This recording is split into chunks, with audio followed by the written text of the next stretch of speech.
আরে আরে এই দিক তাকাও গো, এই দিক তোমাদের খেয়ে দিবি সেই হাজির হয়ে গেছে গো, সেই গরম গরম ভাতের থালি নিয়ে। ওহ, আজকে এসব জেসে থালি নয়লো, এটা সেই নিরামিষের পেট ভরবো থালি।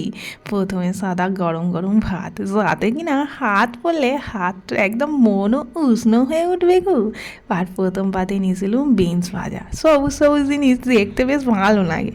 আর নিরামিষের সেই চরম খাবার আলু পোস্ত।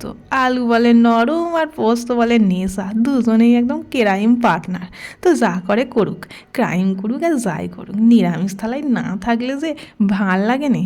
তার সাথে ছিল শীতের শেষের বাঁধাকপি, সেই ফেলে দেওয়া বাঁধাকপি এনে শীতের শেষে থালায় একটা অনবদ্য ঘন ঘটা তৈরি করেছি গো। আর তার সাথে সয়াবিন আলু পেঁপে ঝোল। অনেকে বলে খাবনি, কিন্তু প্রোটিনে আবার ভরপুর, একবার খেলে বলে আবার দাও মা আবার দাও। যাই হোক, সেটা নিয়েছিলাম। আর শেষ পাতে একটা লঙ্কা। এই ঝাল লাগলেও উফ মাগো করে সব খাবার হড়হড়িয়ে পেটে চলে যাবে গো, কি বলো তোমরা?